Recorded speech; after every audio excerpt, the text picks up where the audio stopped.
Class 12 এর তড়িৎ রসায়ন বা ইলেকট্রোকেমিস্ট্রি যে অধ্যায়টি শুরু হয়েছিল আজকে তার দ্বিতীয় পর্ব। আমরা এর আগের পর্বে দেখেছিলাম যে তড়িৎ বিশ্লেষণ কোষ কি, গ্যালভানীয় কোষ কি এবং কি করে একটি গ্যালভানীয় কোষকে সাংকেতিক চিহ্ন দিয়ে প্রকাশ করা যায়। এর আগের পর্বে আমরা এরকম একটি কোষ নিয়ে আলোচনা করেছিলাম যার সাংকেতিক রূপটা এরকম Zn2+ ডবল স্ল্যাশ অর্থাৎ সল্ট ব্রিজ দেওয়া আছে, Cu2+ থেকে Cu হচ্ছে, এই পার্টটি অ্যানোড এবং এই পার্টটি ক্যাথোড। তা এই যে অ্যানোড এবং ক্যাথোড তাদের বিক্রিয়াগুলি কি কি? অ্যানোড বিক্রিয়া এরকম হয়, Zn থেকে Zn2+ প্লাস দুটো ইলেকট্রন হয়, অর্থাৎ অ্যানোড বিক্রিয়ায় অ্যানোডে জারণ হয়, তার মানে এটি একটি জারণ বিক্রিয়া। তো এবার আমরা দেখে নিই যে তড়িৎদ্বার বিভব আসলে কি। তা আমরা এই অর্ধকোষটা নিয়ে এখানে আলোচনা করব।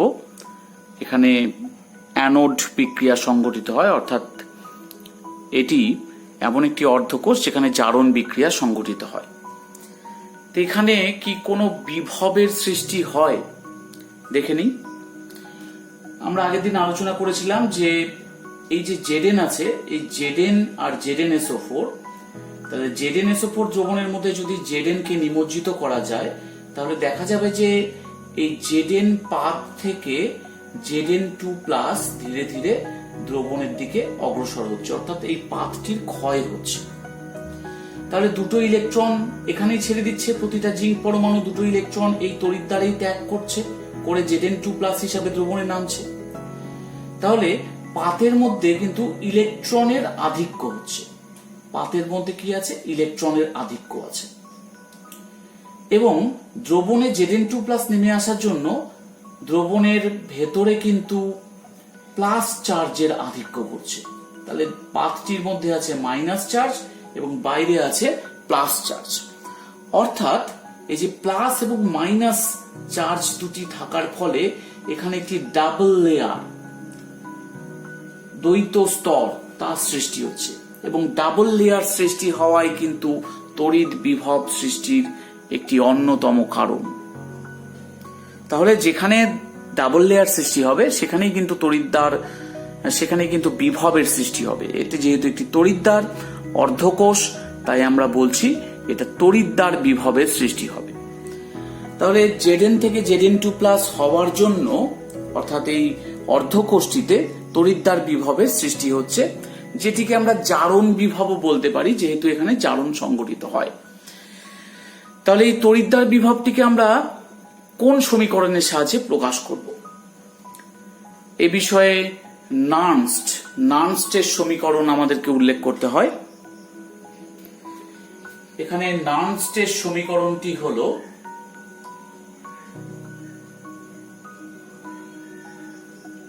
নার্নস্টের সমীকরণ, অর্থাৎ তড়িৎদ্বার বিভব যেটা দিয়ে পরিমাপ করা যাবে, ইকুয়েশন আকারে প্রকাশ করা যাবে, সেটি এরকম। ই দিয়ে আমরা তড়িৎদ্বার বিভবকে বোঝাচ্ছি। এখানে Zn থেকে Zn2+ হয়েছে, ইকুয়ালস টু E0 Zn থেকে Zn2+ minus RT/NF ln activity of right hand side, অর্থাৎ এখানে শুধু Zn2+ ছিল তাই Zn2+ এর সক্রিয় ভর আমরা লিখলাম, ডিভাইডেড বাই আমাদের লেফট হ্যান্ড সাইডে ছিল জিঙ্ক শুধুমাত্র, তাহলে তার সক্রিয় ভর আমরা উল্লেখ করলাম। তো এটি আমাদের কিন্তু নার্নস্টের সমীকরণ। এখানে আর মানে সর্বজনীন গ্যাস ধ্রুবক, টি অ্যাবসলিউট টেম্পারেচার, এন ইলেকট্রন সংখ্যা এবং এফ হচ্ছে ফ্যারাডে। ফ্যারাডের মান কত? ফ্যারাডের মান 96,500 কুলম্ব। আচ্ছা, এখানে এন এর মান কত? এন কিন্তু ইলেকট্রন সংখ্যা, এখানে এন এর মান 2। বিভিন্ন বিক্রিয়ায় বিভিন্ন রকম এন এর মান আসবে, এই বিক্রিয়ার ক্ষেত্রে এন এর মান 2। তাহলে আমরা ইকুয়েশনটিকে এইভাবে লিখতে পারি, এখানে এন এর জায়গায় আমরা 2 বসিয়ে দিতে পারি, তাহলে RT/2F এইটা।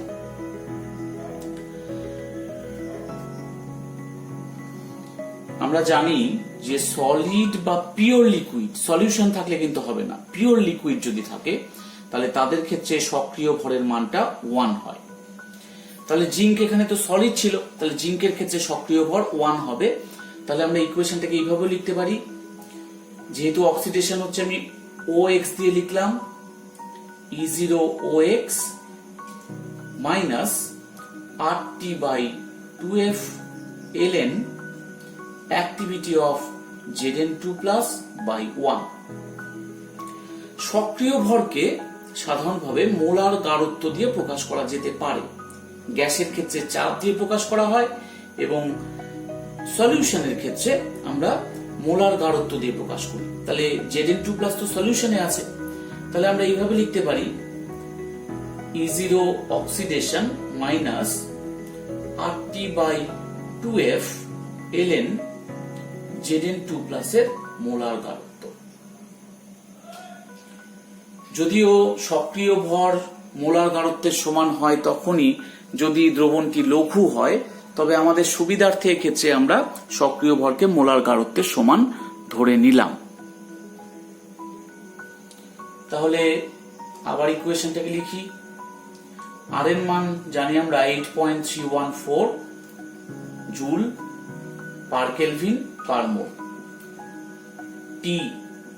টি যদি আমরা 25 ডিগ্রি সেলসিয়াস ধরি তাহলে 273 plus 25 degree divided by 2 into 96,500 coulomb.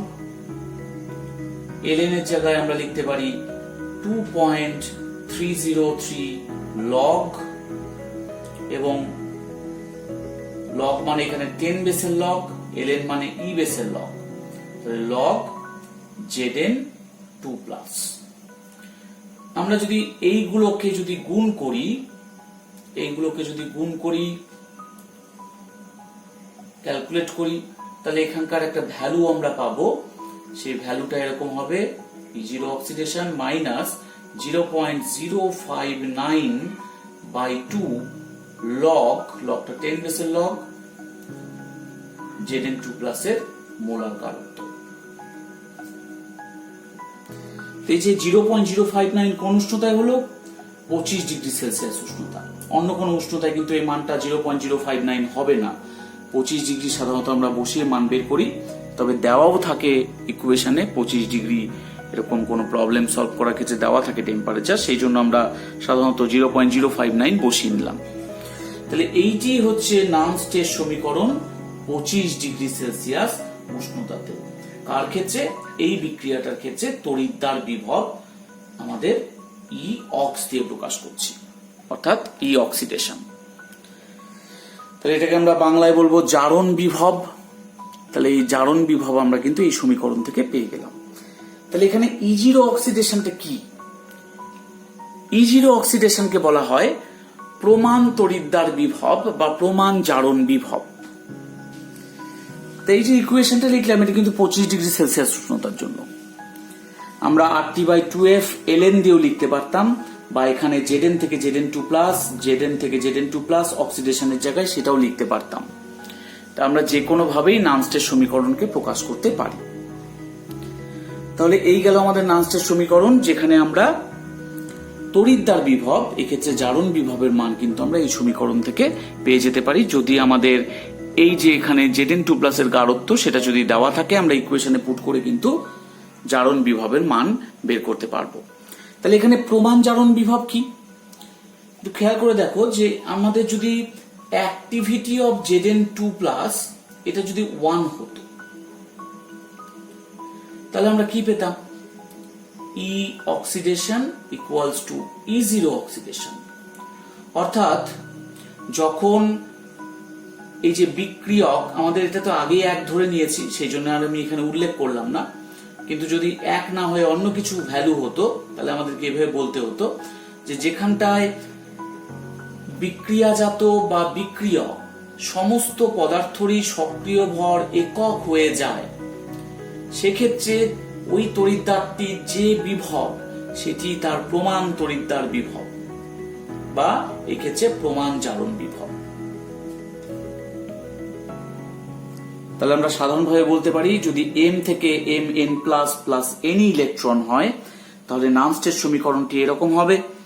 এবং সেক্ষেত্রে আমাদের যদি এই যে mn প্লাস তার যদি সক্রিয় ভর 1 হয় এবং m টির সক্রিয় ভর যদি 1 হয়, সলিড হলে তো অটোমেটিক 1 হয়ে যাবে, কিন্তু সলিড না হয়ে যদি অন্য কিছু হয় বা পিওর লিকুইড না হয়ে যদি অন্য কিছু হয় তাহলে তার মানগুলোকে যদি আমি একক ধরে নিই তাহলে সে অবস্থায় যে জারণ বিভব দাঁড়াবে মানে যে তড়িৎদ্বার বিভব দাঁড়াবে সেটি তার প্রমাণ তড়িৎদ্বার বিভব হবে। ক্যাথোড বিক্রিয়া ঠিক একইভাবে আমরা এরকম লিখতে পারি। তাহলে তার ক্ষেত্রে নানস্টের সমীকরণ এরকম হবে Cu2 প্লাস থেকে Cu, E0 Cu2 প্লাস থেকে Cu, RT/2F ln activity of copper divided by activity of copper 2 plus, অর্থাৎ ডান দিক বাই বাম দিক। যেহেতু কপার সলিড তাহলে এর মানটা 1 ধরে নিলাম এবং 25 ডিগ্রিতে আমরা ভ্যালুটা এরকম পাচ্ছি। যেহেতু এখানে রিডাকশন হচ্ছে, আমরা বিজারণ হচ্ছে, আমরা রিডাকশন লিখে দিলাম।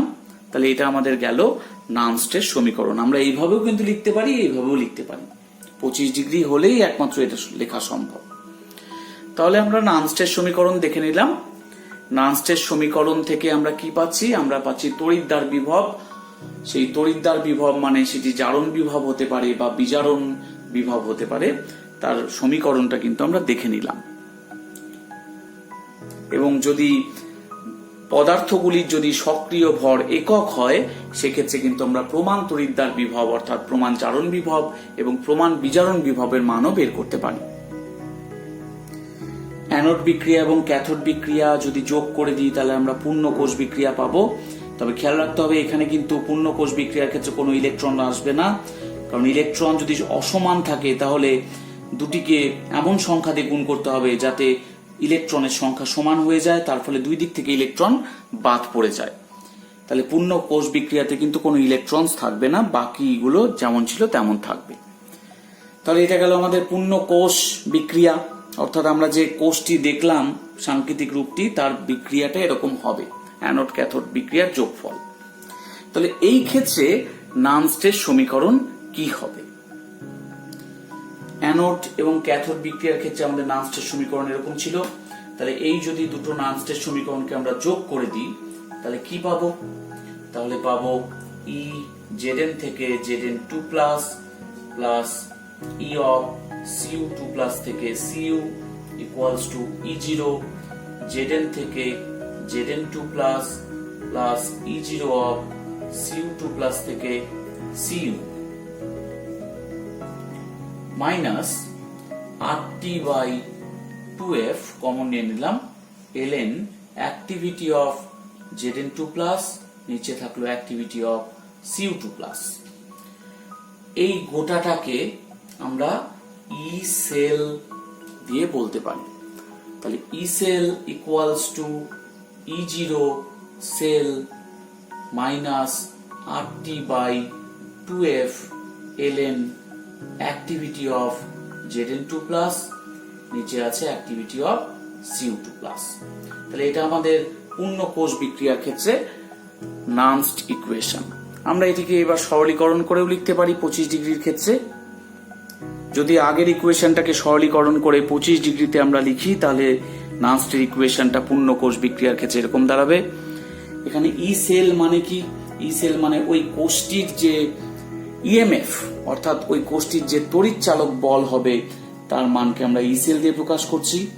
E0 সেল মানে প্রমাণ তড়িৎ চালক বল, এবং এই ভ্যালুগুলো আগে এসেছিল এরকম ভাবে। তাহলে এদের মান যদি একক হয় অর্থাৎ অ্যাক্টিভিটি অফ Zn2 প্লাস এবং অ্যাক্টিভিটি অফ Cu2 প্লাস যদি একক হয় তাহলে আমরা বলতে পারি E cell equals to E0 cell, অর্থাৎ সেক্ষেত্রে কোষটির তড়িৎ চালক বল তার প্রমাণ তড়িৎ চালক বলের সাথে কিন্তু সমান হয়ে যাবে। পূর্ণ কোষ বিক্রিয়াটির ক্ষেত্রে আমরা যে অ্যানোড এবং ক্যাথোডের তড়িৎদ্বার বিভবকে যোগ করে পূর্ণ কোষ বিক্রিয়ার ক্ষেত্রে তড়িৎ চালক বল পেলাম, আমরা কিন্তু ডিরেক্ট ইকুয়েশন থেকে ওইভাবে আসতে পারি। ডিরেক্ট ইকুয়েশন থেকেও একই রেজাল্ট আসবে। এখানে আমরা এইভাবে লিখবো E cell equals to E0 cell minus RT/2F ln ডান দিক বাই বাম দিক। ডান দিকে কি আছে?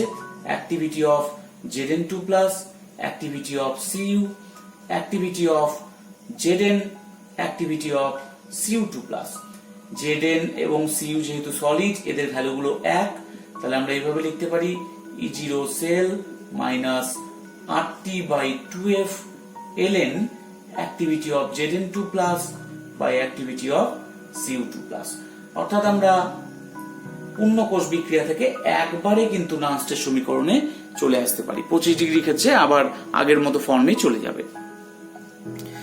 তাহলে আমরা দেখলাম যে অ্যানোড বিক্রিয়া, ক্যাথোড বিক্রিয়া এবং পূর্ণ কোষ বিক্রিয়ার ক্ষেত্রে কি করে আমরা তড়িৎ চালক বল বা তড়িৎদ্বার বিভবগুলিকে সমীকরণ আকারে প্রকাশ করতে পারি নান্সটের সমীকরণের সাহায্যে।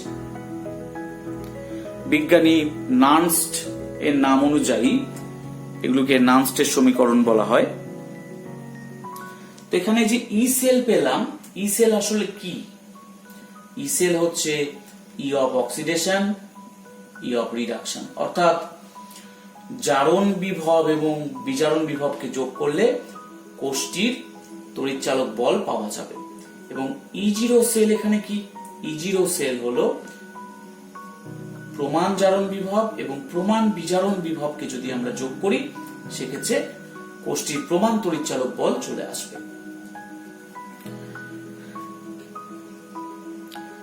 এবার একটা এক্সাম্পল করব। এখানে পূর্ণ কোষ বিক্রিয়া দেওয়া আছে, সেখান থেকে আমাদেরকে নান্সটের সমীকরণ এবং অ্যানোড ক্যাথোড বিক্রিয়াগুলি তাদের ক্ষেত্রে নান্সটের সমীকরণ লিখতে হবে। তাহলে প্রথমে আমরা আসি অ্যানোড বিক্রিয়ার ক্ষেত্রে কি হবে।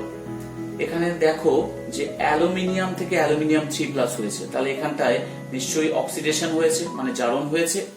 আর Fe2+ থেকে হয়েছে Fe, তাহলে এখানে নিশ্চয়ই রিডাকশন হয়েছে, অর্থাৎ বিজারণ হয়েছে, কারণ 2+ তার থেকে Fe হয়েছে, জারণ সংখ্যা হ্রাস হয়েছে, তাহলে ওখানে বিজারণ, এখানে জারণ। তাহলে জারণ যেখানে হয় সেখানটা অ্যানোড। তাহলে অ্যানোড বিক্রিয়া কি হবে? অ্যানোড বিক্রিয়া হবে Al থেকে Al3+ প্লাস 3টা ইলেকট্রন। তাহলে নান্সটের সমীকরণ কি হবে?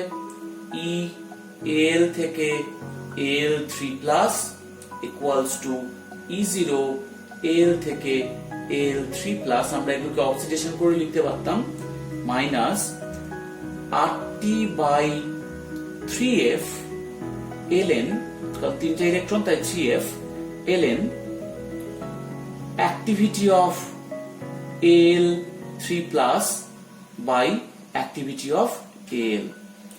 যেহেতু Al সলিড তাহলে তার সক্রিয় ভর একক, তাহলে আমরা এখানে 1 বসাতে পারি, অর্থাৎ এটা বাদ দিলাম। তাই এখানটায় কি হবে? শুধুমাত্র অ্যাক্টিভিটি অফ Al3+। আমরা আরো সিম্পলিফাইড ফর্মে লিখতে পারি E oxidation E0 oxidation minus 0.059 by 3 log 10 বেসের, আর এখানে গাঢ়ত্ব দিয়ে প্রকাশ করতে পারি। তবে এটা খেয়াল রাখতে হবে, এটা আমরা তখনই পারবো যদি টেম্পারেচারটা দেওয়া থাকে 25 ডিগ্রি সেলসিয়াস।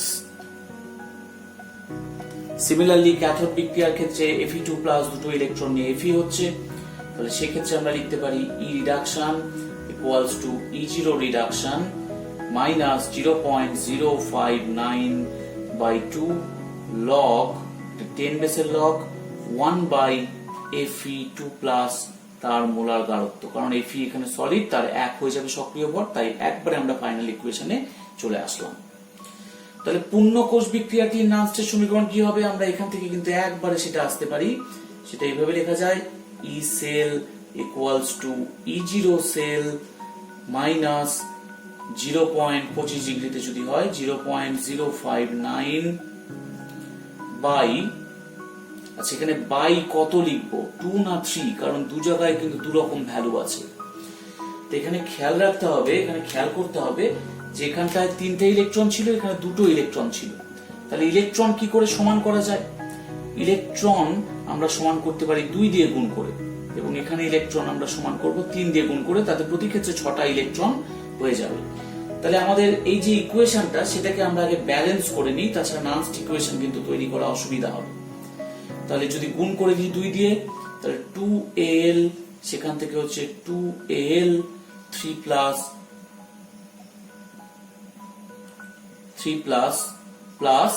6 ইলেকট্রন অ্যানোড বিক্রিয়াটার ক্ষেত্রে, এবং ক্যাথোড বিক্রিয়ার ক্ষেত্রে হবে 3Fe2 প্লাস, সেখান থেকে হবে প্লাস 6টা ইলেকট্রন, সেখান থেকে হবে 3Fe। তাহলে এবার আমরা যোগ করতে পারি, যেহেতু ইলেকট্রন সমান হয়ে গেছে, তাহলে 2al plus 3Fe2 plus equals to 2al3 plus 3Fe। দুদিকের 6টা ইলেকট্রন কেটে যাবে। তাহলে এই ক্ষেত্রে নানস্টের সমীকরণ এবার আমাদেরকে লিখতে সুবিধা হবে, কারণ আমরা জানি এবার n এর মানটা 6, কারণ 6টা ইলেকট্রন ইনভলভ হয়েছে। তাহলে আমরা লিখতে পারি E cell equals to E0 cell minus 25 degree যদি হয় 0.059 by 6 log। আচ্ছা, এখানে কত আছে? এখানে আছে Al3 প্লাস তার স্কোয়ার, যেহেতু দুটো ছিল আমরা স্কোয়ার দিয়ে দিলাম। এখানে কিন্তু Fe কে আমরা নিচ্ছি না, কারণ Fe টা সলিড। আর নিচে কি হবে? অ্যালুমিনিয়ামও সলিড, তাহলে ওকেও বাদ দিয়ে দিব। নিচে হবে Fe2 প্লাস তার কিউ। এটি আমাদের কিন্তু নানস্টের সমীকরণ, তবে এটা 25 ডিগ্রি সেলসিয়াসের ক্ষেত্রে। তাহলে এটা গেল পূর্ণ কোষ্ঠীর নানস্টের সমীকরণ। তো এখানে ই সেল মানে কি? ই সেল মানে কিন্তু এখানটায় হচ্ছে অক্সিডেশন আর রিডাকশনের যোগফল, আর E0 সেল মানে E0 অক্সিডেশন আর E0 রিডাকশনের যোগফল। এক্ষেত্রে কিন্তু 3 দিয়ে গুণ করা বা 2 দিয়ে গুণ করার উপরে কোনো এফেক্ট পড়বে না। এখানে যা ছিল এই ভ্যালুগুলোকে যোগ করলেই আমরা ই সেল পেয়ে যাব, এবং এখানে যে মানগুলো ছিল সেই ভ্যালুগুলোকে যোগ করলে আমরা E0 সেল পেয়ে যাব। সেটা 3 দিয়ে গুণ করা বা 2 দিয়ে গুণ করাতে কোনো ফ্যাক্টর এখানে হবে না। তাহলে এই কোষ্ঠীর এবার সাংকেতিক প্রকাশ কিভাবে করা যেতে পারে? এখানে অ্যানোডে হয়েছে Al থেকে Al3 প্লাস, তাহলে আমরা এইভাবে লিখলাম Al থেকে Al3 প্লাস। আর এখানে হয়েছে Fe2 প্লাস থেকে Fe, তাহলে ক্যাথোডের ক্ষেত্রে আমরা এইভাবে লিখতে পারি Fe2 প্লাস থেকে Fe। তাহলে মাঝখানে যদি আমরা সল্ট ব্রিজ দিয়ে দিই তাহলে ডবল স্ল্যাশ হবে। তাহলে এটি হচ্ছে কোষ্ঠীর সাংকেতিক প্রকাশ। অর্থাৎ এই কোষ্ঠীর সাংকেতিক প্রকাশ লিখে দিলেই আমরা কিন্তু বুঝতে পারবো যে তার অ্যানোড বিক্রিয়া কি, ক্যাথোড বিক্রিয়া কি, পূর্ণ বিক্রিয়া কি, অথবা নানস্টের সমীকরণই বা কি, সেগুলো কিন্তু আমরা আইডেন্টিফাই করে ফেলতে পারবো। এর পরের বিক্রিয়াটার ক্ষেত্রে দেখব, এখানটায় একটা এক্সট্রা কন্ডিশন দেওয়া আছে। হাইড্রোজেন এখানে 1 atm প্রেসারে তৈরি হচ্ছে সেটা দেওয়া আছে। তাহলে এখানে অ্যানোড বিক্রিয়া কি হবে? তাহলে অ্যানোড বিক্রিয়া এখানটায় হবে, দেখতে হবে জারণ কোথায় হয়েছে। Fe থেকে Fe2 প্লাস প্লাস দুটো ইলেকট্রন, সেক্ষেত্রে আমাদের নানস্ট ইকুয়েশন হবে এরকম। আমরা যদি 25 ডিগ্রিতে লিখি,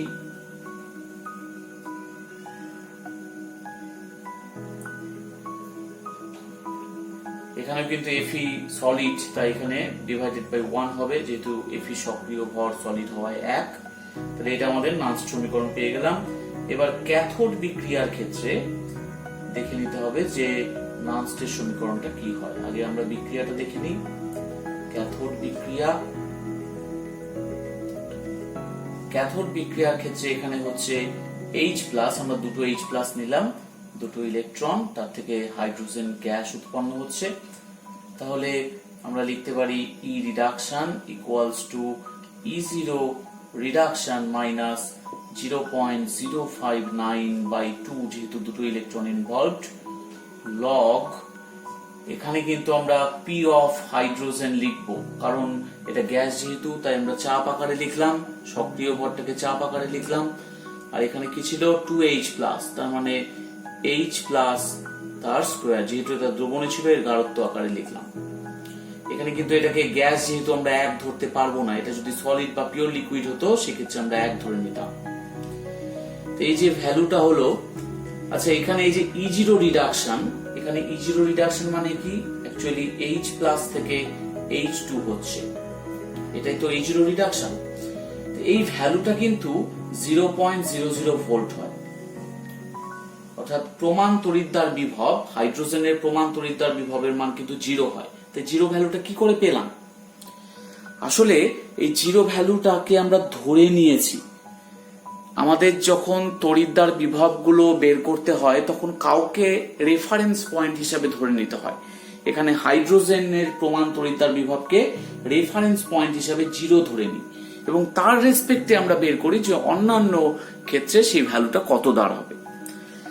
তাহলে এটাকে আমরা 0 ধরে নিয়েছি, এটা কিন্তু এক্সপেরিমেন্টালি বের করা যায় না, এটাকে আমরা 0 ধরে নিয়েছি এবং মানে সমস্ত ক্ষেত্রে এটাকে 0 ধরে নেওয়া হয়, এটাই আমাদের স্ট্যান্ডার্ড ব্যাপার। তাই এখানে আমরা 0 ধরে নিলাম, তাহলে -0.059/2, আমরা এটাকে বাদ দিয়ে দিতে পারি জিরোটাকে, লগ। এখানে এবার খেয়াল করে দেখো, এখানে কিন্তু 1 ATM আমরা লিখেছিলাম, তাহলে 1 ATM বাই H প্লাস তার স্কোয়ার। এরকম হবে। যদি এখানে 2 ATM থাকতো তাহলে 2 বসাতাম, তাহলে আমরা কিন্তু 2টাকে কমনও নিয়ে নিতে পারি। আমরা এরকম করে লিখতে পারি -0.059/2 লগ 10 বেসের লগ, এখানে 1/H প্লাস তার স্কোয়ার লেখা যেতে পারে। তাহলে স্কোয়ারটাকে যদি সামনে নিই 2 কেটে যাবে, তাহলে থাকবে -0.059 লগ 10 বেসের 1/H প্লাস। আমি যদি 1/H প্লাস কে শুধু H প্লাস হিসেবে লিখি তাহলে মাইনাসটা সামনে এসে প্লাস হয়ে যাবে, তাহলে 0.059 লগ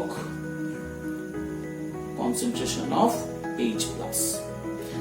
তাহলে এটা আমাদের গেল নান্স সমীকরণ। আমরা যে কোনো একটাকে লিখতে পারি, সেটাই নান্সের সমীকরণ বোঝাবে।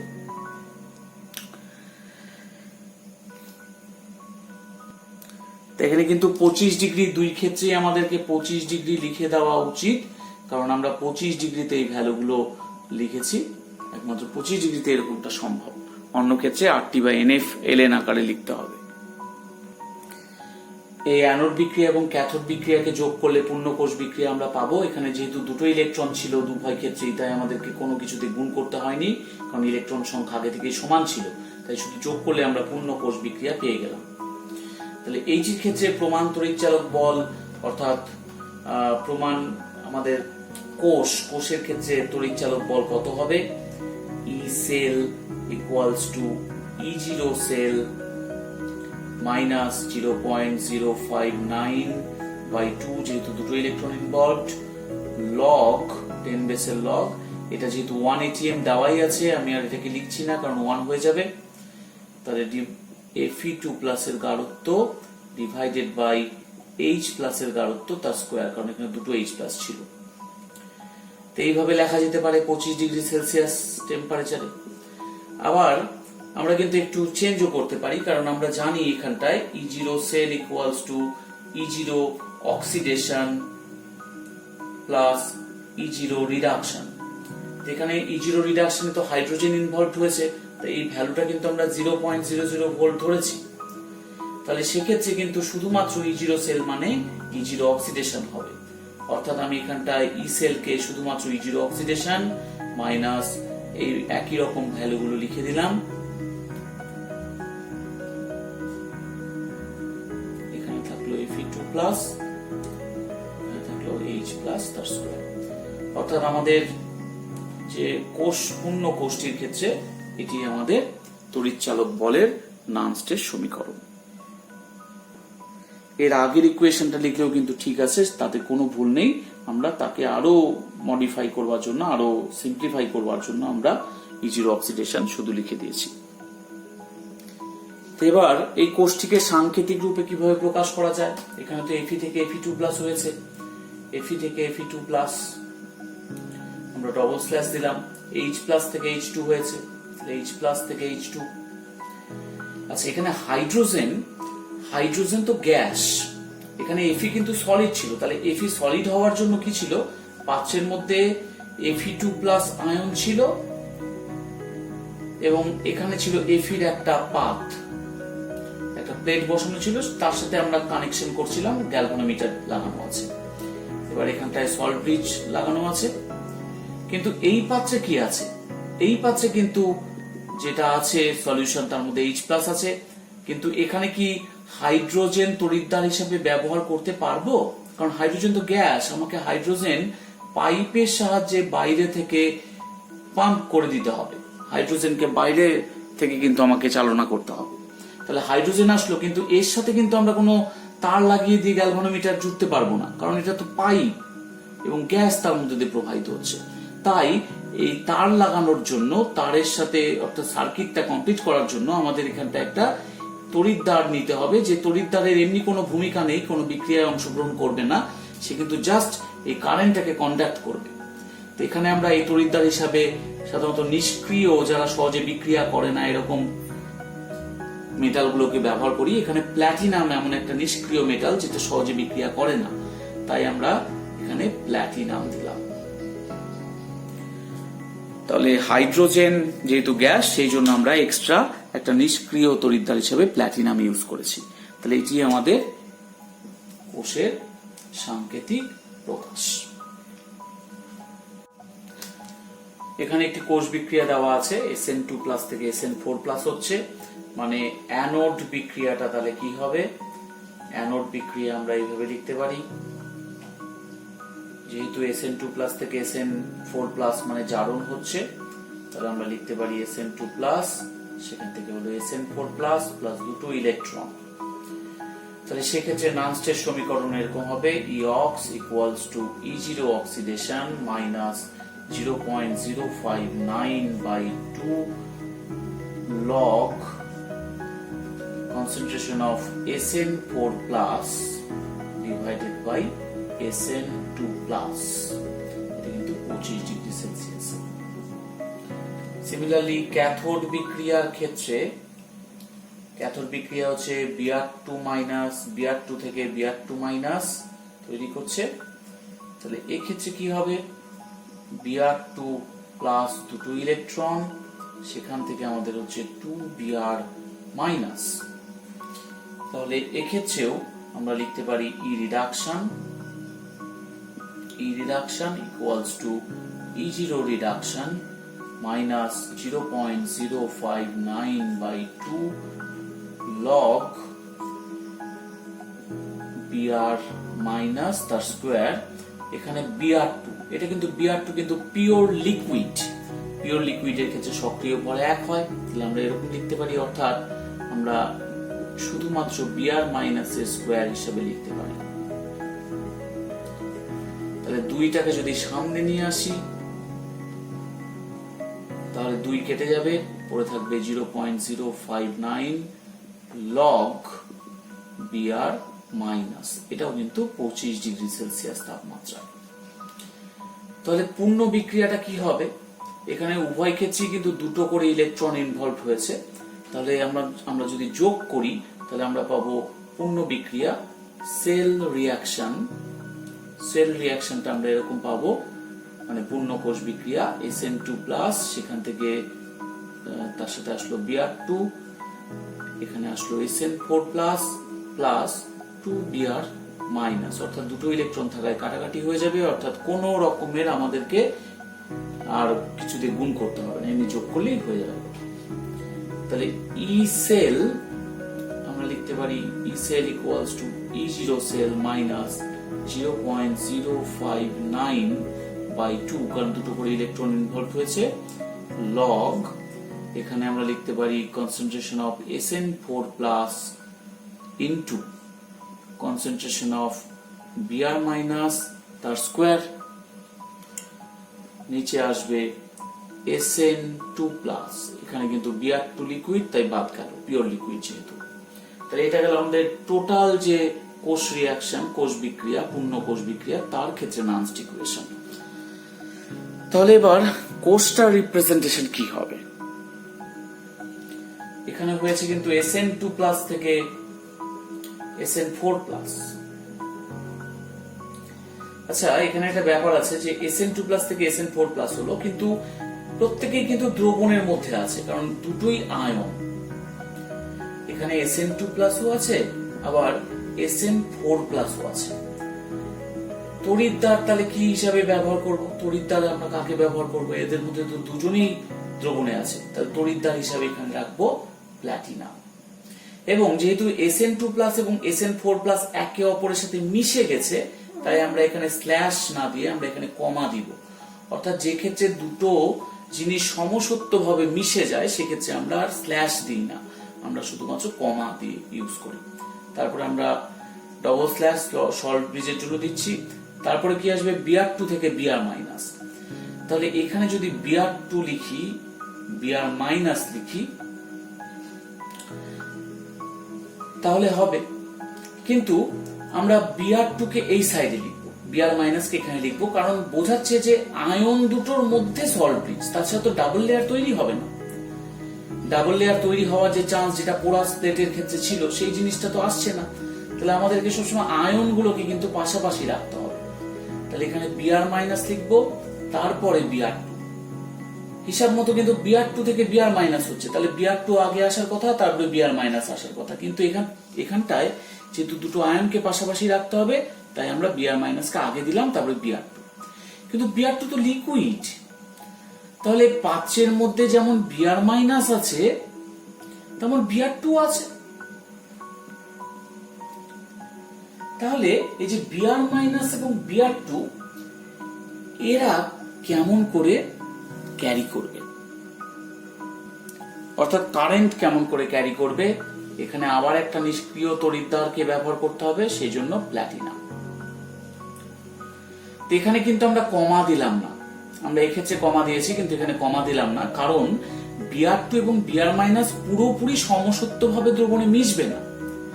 হ্যাঁ, এখানে Br2 লিকুইড এবং Br- এর মধ্যে একটা সাম্যাবস্থা বজায় থাকবে, কিন্তু তারা পুরোপুরি সমসত্বভাবে মিশে যাবে না, তাই এখানে স্ল্যাশটা বজায় থাকলো। যদি পুরোপুরি সমসত্বভাবে মিশে যেত, যেমন চিনি আর জল পুরোপুরি সমসত্বভাবে মিশে যায়, সেইভাবে যদি মিশে যেত, তাহলে আমরা কিন্তু এখানে কমা ইউজ করতাম। তো সেটা হবে না, তাই আমরা এখানে স্ল্যাশ ইউজ করলাম। তাহলে এইটি গেল আমাদের সাংকেতিক প্রকাশ, কোষ্ঠীর সাংকেতিক প্রকাশ। এবার আমরা এইটির ক্ষেত্রে দেখে নিব, এখানে অ্যানোড কোথায় হচ্ছে, যেখানে জারণ হচ্ছে সেখানে অ্যানোড। এখানে কিন্তু I- থেকে I2 হয়েছে, মানে জারণ সংখ্যা বৃদ্ধি পেয়েছে। এখানে -1, এখানে 0 জারণ সংখ্যা, তাহলে বৃদ্ধি পেয়েছে, তাহলে এখানে অক্সিডেশন হয়েছে। এবং Cl2 থেকে Cl- এর ক্ষেত্রে এখানে কিন্তু 0 থেকে -1 হয়েছে, তাহলে এখানে রিডাকশন হয়েছে। তাহলে প্রথমে আমরা অ্যানোড বিক্রিয়ার ক্ষেত্রে দেখে নিই, যেখানে অক্সিডেশন হয়েছে। I- আমরা দুটো I- নিলাম, সেখান থেকে I2 প্লাস দুটো ইলেকট্রন। তাহলে নান্সটের ইকুয়েশনটা এরকম হবে, বা আমরা অক্সিডেশন না লিখে কিন্তু I- থেকে I2 হচ্ছে সেটা লিখতে পারি। এখানে I- থেকে I2 হচ্ছে, দুটো I- থেকে যে I2 হচ্ছে সে দুই লেখার দরকার নেই, শুধু I- থেকে I2 লিখলেই বোঝা যাবে। -0.059/2 লগ 10 বেসের লগ, এখানে কিন্তু সলিড, I2 সলিড, তাই আমরা 1 লিখতে পারি, ডিভাইডেড বাই I- তার স্কোয়ার। আমরা সিম্পলিফাই যদি করি, তাহলে E0 I- থেকে I2 দুইটা সামনে আসবে এবং এখানে প্লাস চিহ্ন হয়ে যাবে। ঠিক এর আগে আমরা এরকম একটা করেছিলাম, তার ক্ষেত্রে তাহলে এরকম হবে I-, দুইটা সামনে আসলো এবং প্লাস হয়ে গেল যেহেতু উপরে তুলে দিলাম I-। তাহলে এটা গেল আমাদের নান্সটের সমীকরণ অ্যানোডের ক্ষেত্রে।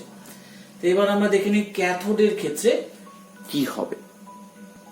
ক্যাথোড বিক্রিয়ার ক্ষেত্রে Cl2 দুটো ইলেকট্রন নিয়ে 2Cl- এ পরিণত হয়েছে, তাহলে আমরা লিখতে পারি E reduction equals to E0 reduction minus 0.059/2 log, এখানে লিখছি Cl- তার স্কোয়ার, এটা কিন্তু গ্যাস, তাহলে আমরা লিখবো P of Cl2, মানে Cl2 প্রেসার, এখানে বলে দেওয়া নাই তাই এইভাবে রেখে দিতে হবে।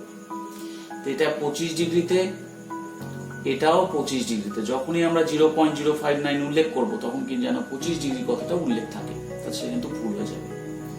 তাহলে তাহলে এই গেল অ্যানোড এবং ক্যাথোড বিক্রিয়ার ক্ষেত্রে নানস্টের সমীকরণ। এবার দেখি পূর্ণ কোষ বিক্রিয়ার ক্ষেত্রে নানস্টের সমীকরণটা কি হয়। পূর্ণ কোষ বিক্রিয়াটি এরকম হবে এবং সেক্ষেত্রে নানস্টের সমীকরণ এরকম হবে। তাহলে এই যে ই সেল অর্থাৎ তড়িৎ চালক বল, অর্থাৎ আমরা যদি এই বিক্রিয়ার মতন করে আমরা যদি অ্যানোড এবং ক্যাথোডকে রাখি এবং কোষ গঠন করি, তাহলে সেই কোষটির যে তড়িৎ চালক বল উৎপন্ন হবে সেটি কিন্তু আমরা এই ইকুয়েশন দিয়ে মাপতে পারবো। তাহলে এবার আমরা দেখে নিই যে কোষটির সাংকেতিক প্রকাশ কি হতে পারে। এখানে অ্যানোডে কি হয়েছে, I মাইনাস থেকে I2 হয়েছে। এখানে কিন্তু I মাইনাস দ্রবণে আছে এবং I2 সলিড হলেও সে কিন্তু অধাতু, সে আয়ন ক্যারি করতে পারে না, ইলেকট্রন ক্যারি করতে পারে না। তাহলে ইলেকট্রন ক্যারি করার জন্য, অর্থাৎ সার্কিটের মধ্যে যে ইলেকট্রনটা যাবে গ্যালভানোমিটারে, সেটিকে ক্যারি করার জন্য আমাদের একটি নিষ্ক্রিয় তড়িৎদ্বার দরকার, প্ল্যাটিনাম। তাহলে আমরা দেখলাম যে যদি গ্যাস হয় বা যদি লিকুইড হয় বা যদি অধাতু হয়, যারা আয়ন মানে ইলেকট্রন ক্যারি করতে পারে না, তাদের ক্ষেত্রে আমাদেরকে নিষ্ক্রিয় তড়িৎদ্বার কিন্তু ব্যবহার করতে হবে। তাহলে কাদের কাদের ক্ষেত্রে, যদি তড়িৎদ্বার গ্যাস হয়, যদি তড়িৎদ্বার লিকুইড থাকে, বা যদি অধাতু নন মেটাল যদি থাকে যারা ইলেকট্রন ক্যারি করতে পারে না, এরকম ক্ষেত্রে কিন্তু আমাদেরকে নিষ্ক্রিয় তড়িৎদ্বার হিসাবে প্ল্যাটিনাম দিতে হবে। এবার ডবল স্ল্যাশ, কিন্তু ডবল স্ল্যাশের আগে আমি বলেছিলাম যে আগে এবং পরে যেন আয়ন থাকে। তাহলে আমরা I2 কে এখানে লিখবো, I মাইনাস কে এখানে দেব। এবার কি আসবে, Cl2 থেকে Cl মাইনাস, তাহলে Cl2 থেকে Cl মাইনাস, এখানে Cl2 গ্যাস, Cl মাইনাস তো দ্রবণে আছে, তাহলে এখানেও প্ল্যাটিনাম দিতে হবে এবং আয়নটাকে আমরা এইদিকে দিব, মানে Cl মাইনাস Cl2। তাহলে এই গেল আমাদের কোষের সাংকেতিক প্রকাশ। তাহলে এটি অ্যানোড কোষ বা অর্ধকোষ, এটি একটি অর্ধকোষ, মাঝখানে সল্ট ব্রিজ আছে এবং এটি পূর্ণ কোষ। অপর একটি কোষ বিক্রিয়া দেওয়া আছে। তাহলে এই কোষ বিক্রিয়াটির ক্ষেত্রে আমরা দেখে নিই, আমরা নানস্টের সমীকরণ এবার করব না, কারণ আমরা অলরেডি নানস্টের সমীকরণের অনেকগুলো এক্সাম্পল দেখলাম। তা সেই জন্য নানস্টের সমীকরণ বাদ দিয়ে এবার আমরা দেখি যে এটির ক্ষেত্রে আমাদের কোষটির সাংকেতিক প্রকাশ কি হতে পারে। তাহলে এখানে অ্যানোড বিক্রিয়া কি হবে, এক্ষেত্রে অ্যানোড কিন্তু Fe2+ থেকে Fe3+ হয়েছে। তাহলে Fe2+ থেকে Fe3+ হয়েছে, প্লাস একটি ইলেকট্রন। ক্যাথোডের ক্ষেত্রে এখানে হয়েছে সেরিয়াম 4+ একটা ইলেকট্রন নিয়ে তৈরি করবে Ce3+। তাহলে এখানে প্রত্যেকটা ক্ষেত্রে একটি ইলেকট্রন ইনভলভ হয়েছে, তাই এক্সট্রা করে কোনো কিছুতে গুণ করার দরকার নেই, যোগ করলেই আমরা পাবো পূর্ণ কোষ বিক্রিয়া।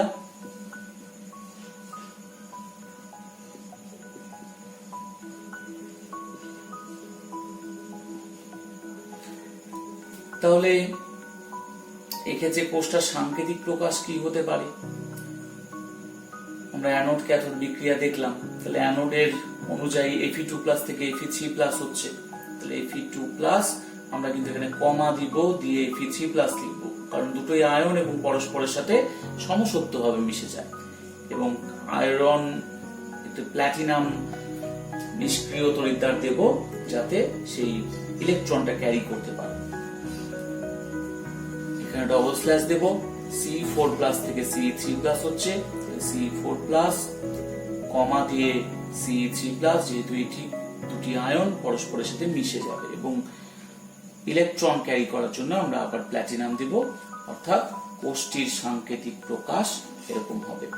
আমরা যদি ডায়াগ্রাম দেখে নিই, তাহলে দেখব যে এরকম হবে, Fe2+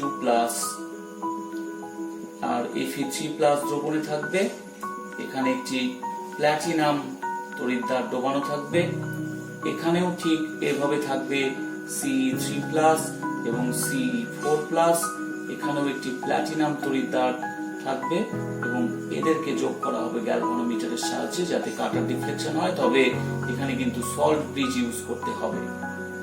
তাহলে এই কোষটিরই সাংকেতিক প্রকাশ আমরা এইভাবে করতে পারি। আজকের সেশন এইটুকুই। এর পরের অংশে আমরা ইলেকট্রোকেমিস্ট্রির পরবর্তী পার্টগুলি আলোচনা করব। ততক্ষণের জন্য থ্যাংক ইউ।